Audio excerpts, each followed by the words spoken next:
Hello and welcome to Oregon State University's Farm to Fork webinar series. My name is Sherry Cole. I'm the director of OSU's Sustainable Food Manufacturing Program, and I'll be your moderator for today. First, we want to thank you for taking the time to join us. We know that you have a lot that competes for your attention, and we appreciate your time and your interest in the stories that we're bringing you in this series. With this webinar series, it's our intention to expand the conversation about our food systems and how they operate, and importantly, how they're changing to become more sustainable and resilient, and the people who are making that possible. The stories that we're bringing you are really intended to illustrate just the sheer diversity of how our food systems work, and we hope you really enjoyed today's presentation. Before I introduce today's speaker, I just wanted to run through some logistics briefly. First, we really do want this to be as much of a conversation as it can be. And so we do want to hear from you. So if you look at the bottom of your screen, you'll see that there's a Q&A feature. If you click on that, all throughout the presentation, I encourage you to post your questions. We really want to hear what's on your mind. And in the feature, you'll also see an upvote button.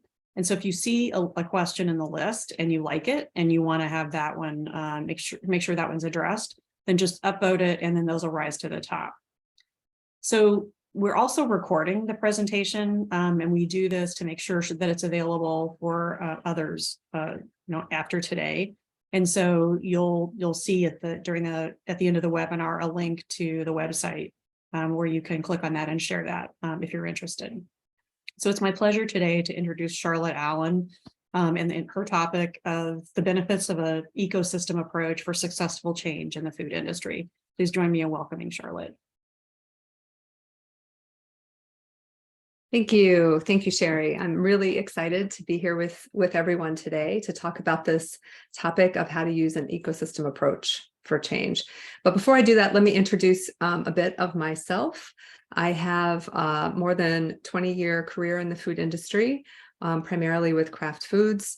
Most recently, I have a consulting company that I help individuals and organizations be more successful with the change that they're trying to make happen within their businesses, as well as within their teams. So to do that, I often am out speaking to organizations such as Oregon State or to other organizations, women's groups, ERGs, those kinds of things. And I have a book that's published called Rebel Success for Leaders, Lead, Grow, and Sell Fearlessly. So I'm excited to spend some time here with you guys. So let's get started. If we could have the next slide. So what we're going to cover today is going to be a bit of an overview of change and a bit of an overview of an ecosystem. The first thing I'd like you to understand, if you don't already have this perspective, is that the food industry is very conservative. It's very conservative, and that's driven by the food safety imperatives. So when we think about the food industry, I'm going to talk a bit about globally for every industry, what is going on with respect to change, and then we'll begin to apply that within the industry. There is a statistic out there, and you can do a search on any browser you choose about how often organizational change succeeds or fails. The statistic I have given you is from Harvard Business Review, which says that organizational change fails at a rate of 60 to 70%. That statistic in its plus or minus 5 or 10% has been out there for years. Before the pandemic, during the pandemic, after the pandemic, 20 years ago, the statistic would have been just about the same. So we, as a human race and a society globally, are not changing how we are successful at organizational change. And if we think about that, along with how much turnover happens within an industry and what's going on right now, and you think about what an experienced new hire will cost a company or an organization, I'm putting the number out there as $200,000, because you've got recruiting cost, you've got your time, you've got all the interviewing process, and then you have the organizational horsepower to retrain and bring these new folks up to speed. That's a lot of change. And organizations, whatever aspect of society that they're in, need the new individuals with the new ideas to impact that change going forward. And then we think about unharnessed organizational potential. That is staggering. The latest trendy topic is quiet quitting. Quite honestly, that behavior has been around for quite some time under other labels, but it is pointing to the lack of engagement within organizations, within teams, that is breeding how unsuccessful we are with tapping into that potential that we have right at our fingertips. So recently, just in the last couple of months, Forbes published a study where they determined that there's a global gap of successful change leaders, people who are really good at it, who know how to be successful, who can harness the power of their organization. And they identified a new way of training and developing leaders that was going to be really important.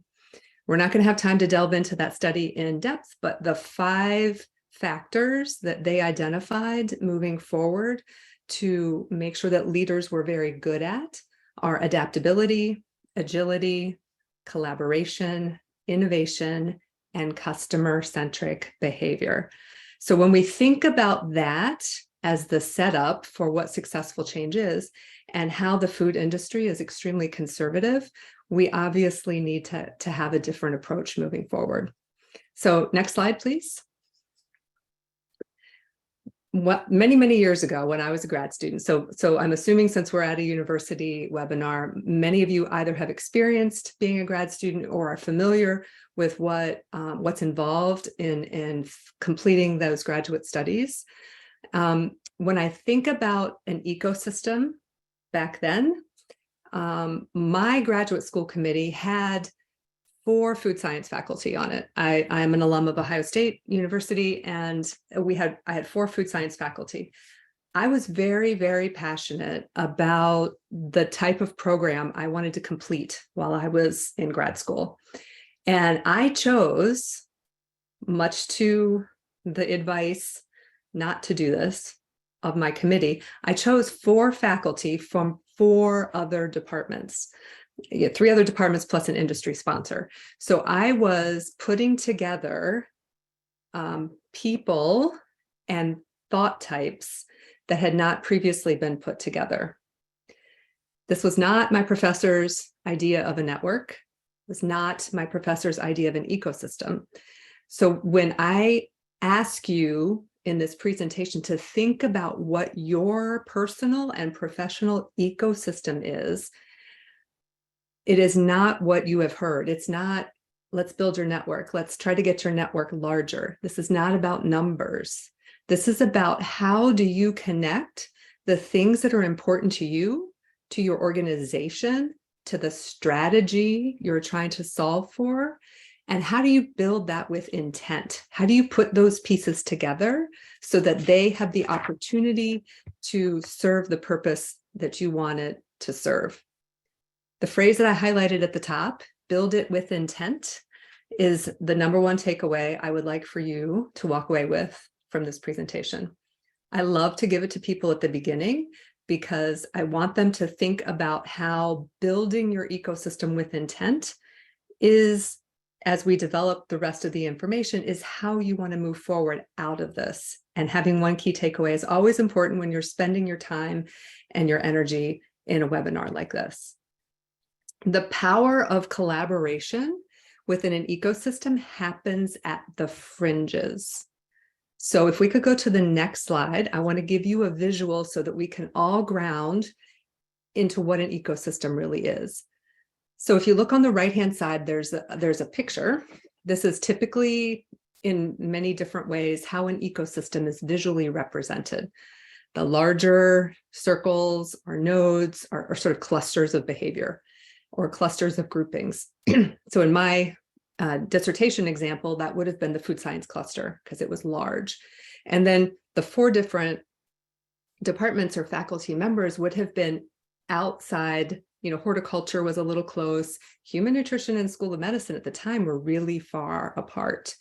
My dissertation committee was unique that long ago. Putting those folks together who had never worked together for the project was different. I got a lot of advice not to do that. I got a lot of advice that it would never work, but I had passion for it. So that's how I put it together. Typically in an ecosystem, things shift.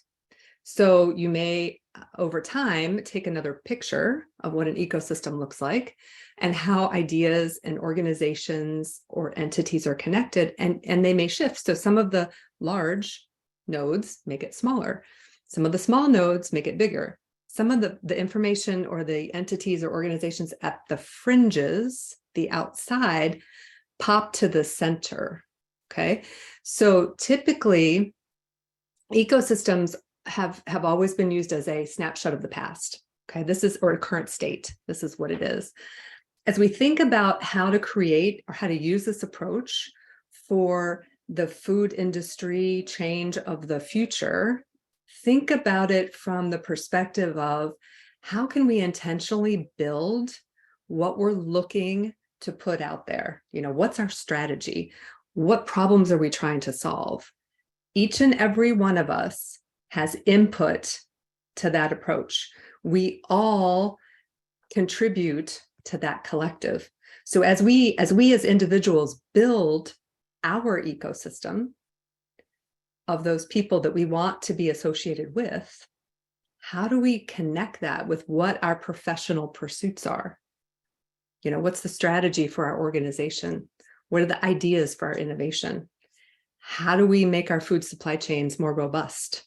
Traceability, you know, whatever the current issue is, or whatever we foresee as the next level of issue within the industry. That's what we need to think about. It may, if we go back again, sorry, Brendan, not quite ready. We may feel as though it's random. Okay, the randomness of this picture is deceptive. It is true that it can feel very random, but I would offer, if you are building it intentionally with passion for a purpose, the last piece of what you need to be sure is incorporated into this ecosystem is that it is customer centric. And when I say the word customer, I am thinking about any person who is not you and a part of this ecosystem. That is a customer. So I'm not making the difference as some consumer products companies do between consumers and customers. I'm not making the distinction just because you're selling someone something. This is the distinction between you as the person intentionally creating it and everyone else participating. So they are a customer. Okay. So if we could go to the next slide now. As we think about how this might work, an example of how in a non-graduate university setting, how this might work, I want to tell you a bit about Kraft Mac and Cheese. Many of you probably know Kraft Mac and Cheese. Even those of you outside the US may have a macaroni product. Kraft Dinner is what we call that in Canada, but it is a iconic multi-billion-dollar brand here in the US. It is loved by children under the age of 12. It is loved by parents with children under the age of 12 because they are convinced that that child of theirs will eat something. And that's really important when you have kids of that age. So when you think about the brand and who that brand is about that kid who's 6 to 12 years old and that parent who is going to purchase that product for that child. Okay. So that's your customer. That is the customer that every bit of work that you're doing on that brand, on that formulation, on whatever processing improvements, supply chain work, that's who you're working for. There was a time when Kraft was shifting to more, call it less processed ingredients. Okay. So Kraft Mac and Cheese moved from what it was to having no artificial flavors and colors. That process was pretty intense because we had to keep the customer and their expectations in mind. So how that looked on an ecosystem map, Kraft at the time was doing sponsoring some work at the University of Illinois on purple corn. And there's a press release about this, so it's public information, that purple corn work was intended to advance the science around colors from food products being used back in food products, and being stable across the life cycle of what the food system requires. Okay, so those colors, although were not used, I will tell you, were not used directly into the solution that was developed. The expansion of the ecosystem around that space that the connection with the purple corn offered brought solutions forward to the brand and to the development team so that we were able to execute that in market to the benefit of the consumer, to the benefit of the customer, and such that most people didn't know what happened. And I'll say that again, most people didn't know what happened. So usually when you make a change, you have a lot of press about it. There's advertising, there's communication to, everybody that you're doing this, especially something so positive that this would be. We launched that probably 6 months before we started talking about it, because we wanted to see what the response would be. Would anyone notice? Okay. So that is a great example of how to make sure that whatever your purpose is and whatever your connections and your intentions are, remain customer centric. If you miss that step, this cannot be successful. Okay. And it also begins to show how it changed the minds and the beliefs of what the other consumers were thinking. So as we expand our ecosystems, as we use this approach for change, all of a sudden the things that were foreign become normal. They move from the fringe to within our scope of space. Okay, so let's go to the next slide, please. So this concept of collapsing barriers or building connections at the fringes is really, really key when we think about intentionally creating what we want our ecosystem to be. Okay, so I've given you a couple that we're going to go through right now as suggestions, as additional ways to think about how to collapse barriers and build at the fringes. Okay, so today there's a lot going on around personalization for performance. So I walk around most days with 2 gadgets. I've got a Garmin watch that tells me all sorts of things about my fitness, my intensity minutes, my steps. It can give me information about my recovery. It can tell me about how my sleep is going. And then I also walk around with this nice little thing called an Oura ring. And Oura's specialty is totally with sleep and recovery. Okay, so I have these gadgets based on a project I worked on a couple of years ago. So these things help me with my performance. How am I stepping? How is my run going? How does my golf swing, change over time? When I think about personalization for recovery, Oura is stepping into that space. But when you combine all those things and think about how the food industry is looking at that, we've had things like Gatorade for a very long time.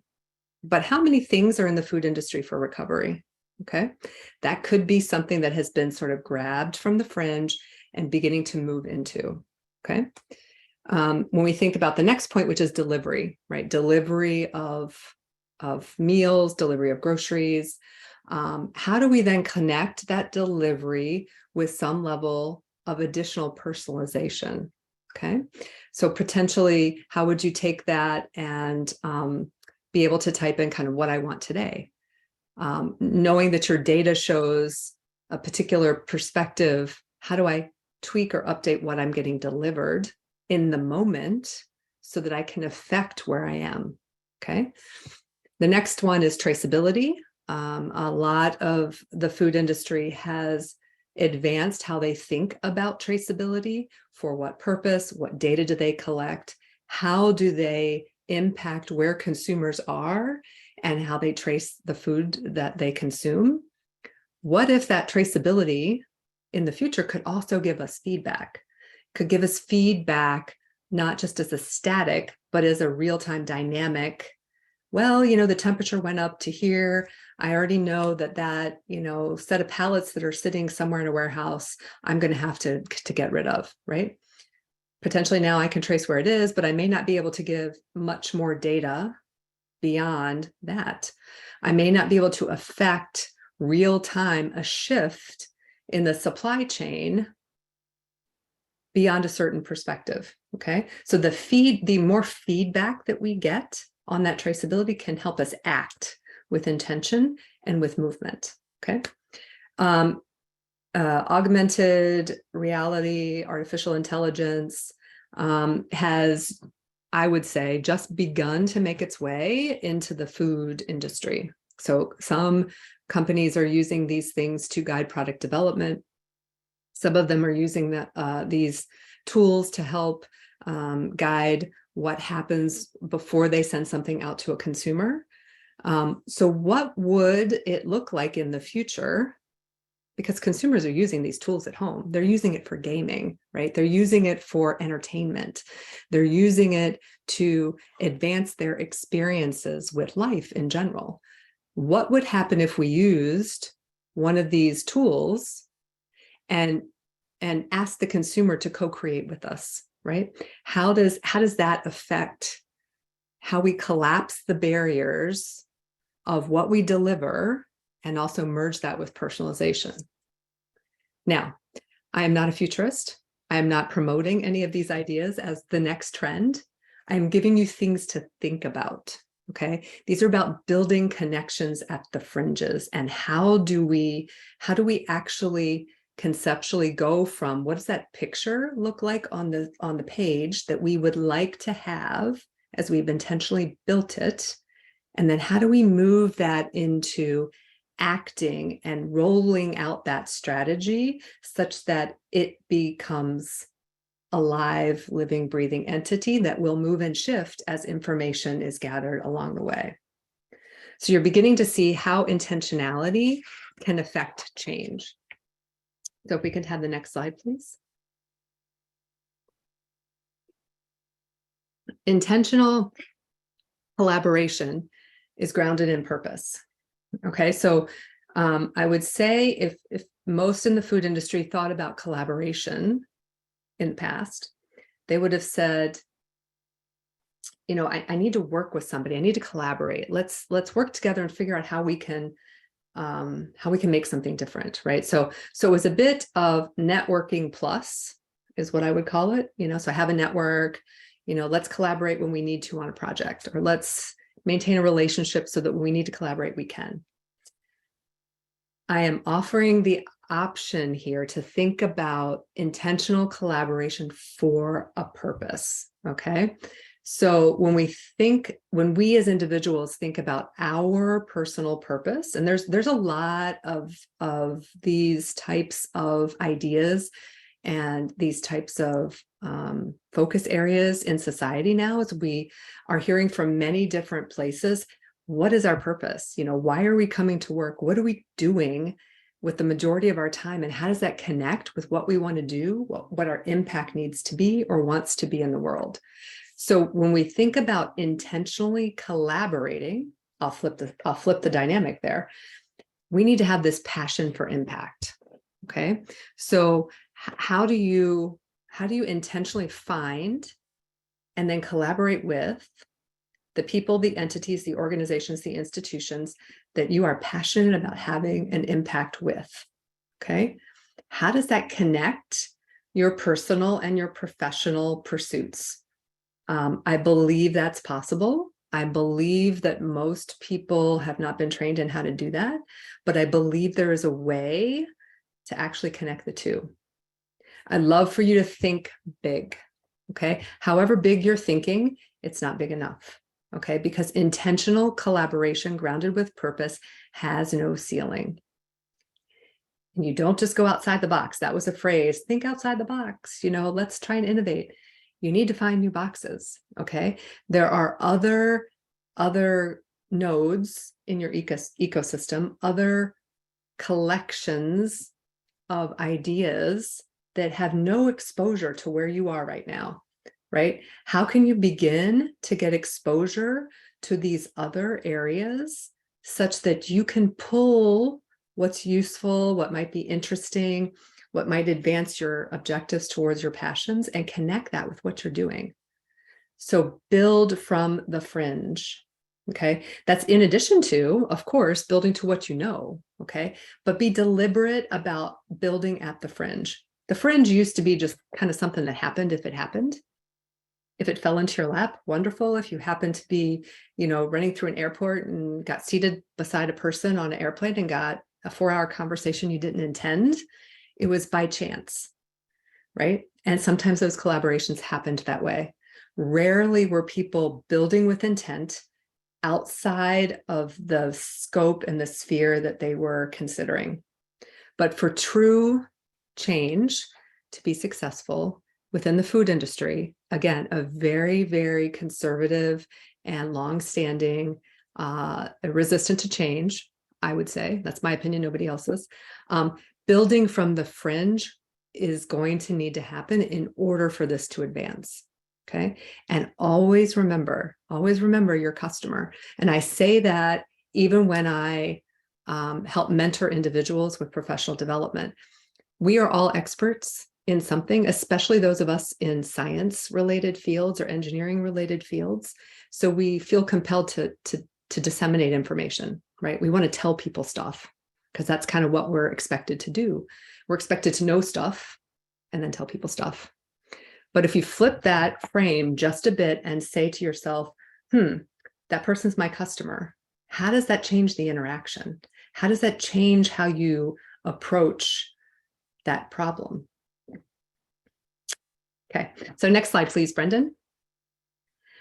All right, so I wanted to give you some additional hot topics in business right now. These are the things that I'm seeing people ask and think about that will touch the food industry in a variety of different ways, though perhaps not how you're thinking about it from a product development standpoint or a supply chain ingredient standpoint. So I wanted to give you these just to consider as you think about how to intentionally build your ecosystem. Okay. So preparing and developing the workforce of the future to be change agile. So I'll bring back in that slide that I had at the beginning. We don't need to change the screen, Brendan, but the 5 characteristics that were identified that really good leaders of change need to have: adaptable, agile, collaborative, innovative, and customer-centric. Okay. So we have been forced into agility in the last couple of years, much to our kicking and screaming in many ways. But how do we prepare and develop a workforce of the future to be change agile? Right? So, and how do we set up an ecosystem to do that? How do we tap into our team's full potential, unique ideas, and engagement? Still today, in many environments, either one person, the expert, historic, long-term tenured people are guiding those conversations, right? The ideas need to come from everybody. Limiting the inputs to only a small group of people does not utilize the full team's potential. Universities hire people, businesses hire people, nonprofits hire people, startups hire people. They all need and want all those unique ideas and engagement. So how do we set up the behaviors and the run rules and make sure that we're tapping into the full team for those offerings that we're interested in? How do we build strategies using extreme but plausible future events? So what used to happen is we would build a strategy and we would talk about SWOT analysis, right? Strengths, weaknesses, opportunities, and threats. And very often there are things that were off the table because they seemed so far out. And what I would remind you of is in the last couple of years, that stuff that was so far out became real. Okay. So those extreme ideas that are still plausible belong in a different way in a strategy. Right? So how do we use our ecosystem that we are building with intention for the impact we want to see to tap into those extreme but plausible future events. Because if we do that, we have the ability to be better prepared for the change that we need to be agile for. And this last one is, again, a lot of stuff out there, books, movies, social media, business reports about why people aren't engaged, why people are leaving companies, why people are choosing new careers. How do we fully connect our personal and professional passions?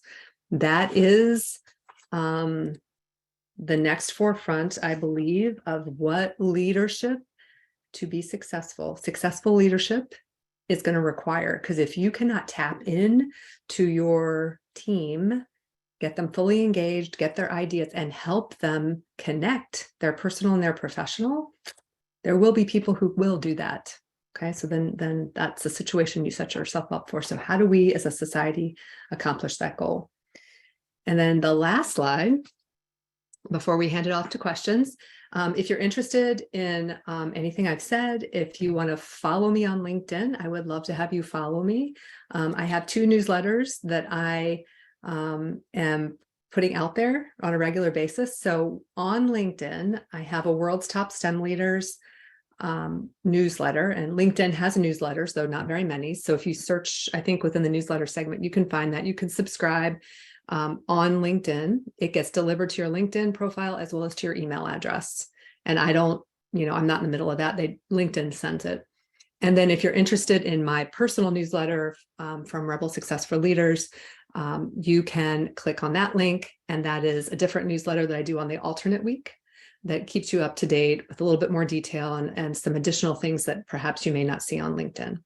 And then my website has a variety of bits of information that, if you might have some additional questions or additional interest in checking out, there's some blogs there and some information about books, etc. So that's it. I loved spending time with you guys today, and I appreciate Oregon State University and the Farm to Fork webinar series for having me. And I am open for your questions. Thank you so much, Charlotte. For those who haven't had a chance to post questions in the Q&A, please do. A few questions that we have offline, some related to just change management and the process. So you talked about organizations and change management failing in those organizations. What are organizations measuring? And how are they thinking about what outcomes are they looking for in terms of successful change? So I'll say first that many organizations were not measuring many KPIs or performance indicators beyond did it go through and did it stay on time? Okay. Many organizations were not measuring things like consumer complaints, known issues, additional time to the timeline, financial impacts. I understand, based on another roundtable that I was in this week, that organizations are now starting to not only measure additional aspects of their change, but they're starting to publicly share them, at least within their organizations. So they're, I believe, trying to advocate for this greater awareness that the picture's not great. And to give, again, transparency often allows the organization to be more active and participatory in the change. Thank you. You talked about the food industry being conservative, and you used food safety as an example of that. What are other examples of the food industry being conservative that you consider reflective of that culture? So I believe that any change within the food industry is almost immediately met with resistance. If you remember, not too long ago, the cultured meat, the the alternate proteins, those were deemed to fail, right? Plant-based stuff that looked like meat would never be accepted. And now we have major fast food chains and major restaurants, offering that on their menus. And I think it is is indicative of an organization that is so grounded, rightfully so, in food safety. So when you're grounded in that food safety, anything that's different is it's almost like you need a huge amount of information before you can move forward and say yes or no. Okay, so there's often this lag time between what is deemed okay or acceptable or interesting, and then what the consumer can actually see. So I think that's also the reason why we're seeing this plethora of startups doing small things at the fringes, because the larger collective of the food industry was not moving. So the fringing is what's driving that change. The next question relates to that. And so, the question is, you talk about operating at the fringes and people, companies and kind of individuals in the industry thinking, doing that more.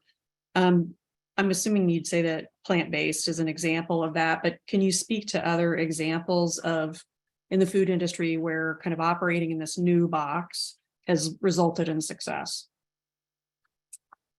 I read something this week, an additional example. I mean, plant-based is kind of more moving mainstream right now. So I don't know that I consider that still at the fringe, but there was an example that I read of this week, and I think it was Campbell's, who was adopting Silicon Valley's approach to product development. I believe I may be incorrect, but those are things that honestly we were talking about a long time ago, but are just now being adopted, right, and tested and tried within organizations. That would be one. Obviously, AI or augmented reality is another one that hasn't quite hit its full mainstream offering yet. The amount of data that other industries have absorbed and processed into useful information is something the food industry is starting to take a look at. Processing that data into useful bits and tidbits and then sharing it collectively is I think beginning in the food industry, and this data mining or other labels that folks have for it is something that I believe the food industry is starting to take advantage of, hopefully without getting too bogged down that they become more resistant to moving forward, but that's the hope. Good, thank you. Some questions about building an ecosystem.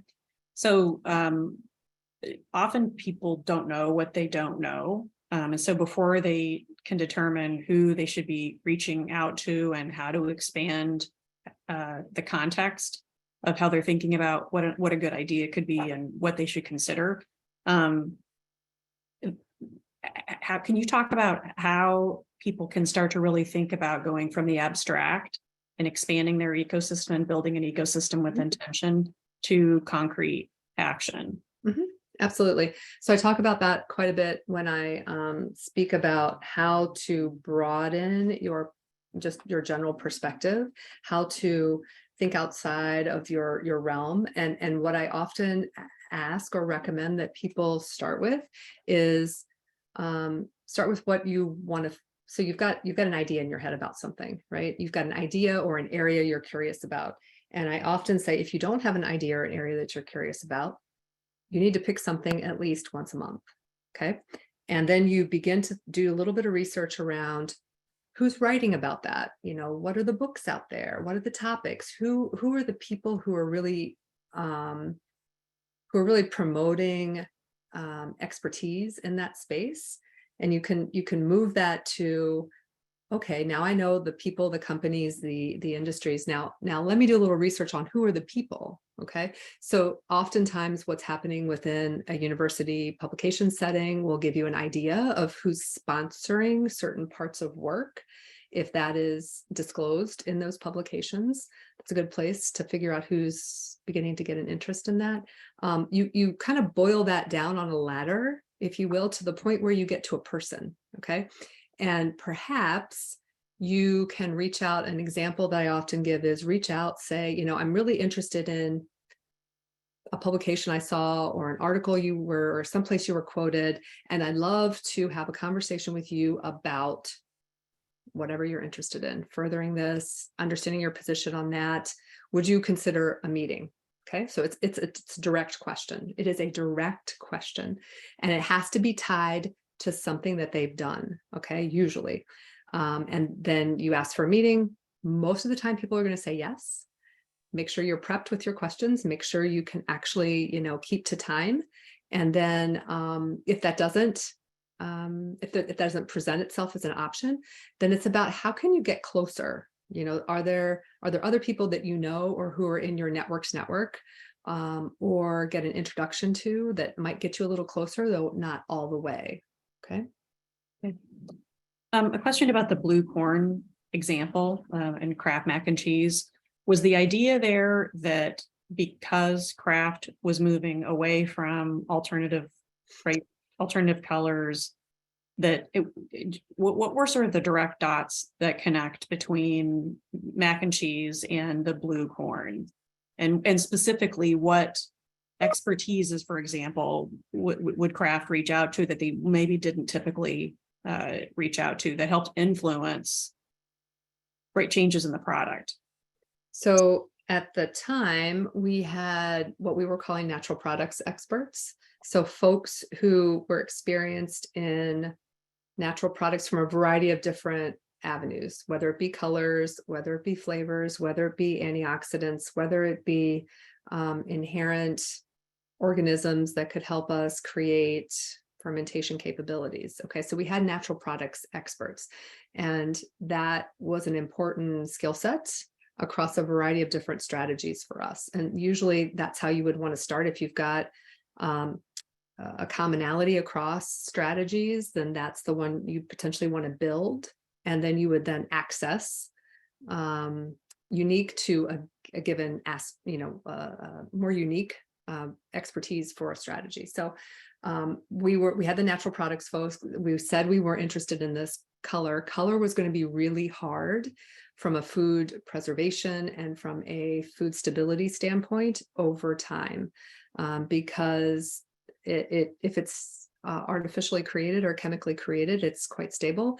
Naturally created, not so stable. Right. So finding a solution was going to require a lot of natural products expertise, and it was going to require us to go beyond our knowledge of what we had in the market. So the dots that connected there were natural products experts identifying a potential cultivars and identifying those with expertise within the space who could help us go from planting the cultivar, accessing the seeds, planting the cultivar, harvesting it, processing it in such a way that we could ultimately test the color and evaluate it across our processing conditions. So that's kind of how we connected those dots for that example. Makes sense. Thank you. And then the last question is, are there industries that really do sort of this ecosystem building and leveraging the ecosystem really well, that if people want to dig into more after the webinar, they can look to as an example? If you're asking me, are there companies who can help with building your ecosystem for you? No, are there literally industries that do this really well? They just operate in this way. So for example, or it could be packaging might be an example of this. I don't know, but are there examples that if people want to dig into this more, that just inherently are doing this really well, and then as a result, they're reaping the benefits of that? So I guess I'll answer my question first. So there are companies who will help you build your ecosystem if you have less of an idea of where to start. So you can hire somebody to help you build your ecosystem. That is a place you could go. If you're looking to an example, biology is a great example. I would say that there are unique examples there are pieces of it from a variety of places. So software, internet, data mining. So some of those are examples. I would suggest that you'll probably be a little overwhelmed if you go too far outside of food, right? Packaging is probably the closest to your point, Sherry, that has a good, diverse supply chain that could help you pull that forward. Yeah. Thank you. Well, thank you so much for your presentation and for answering our questions. I want to also thank our audience for joining us today and engaging in this topic.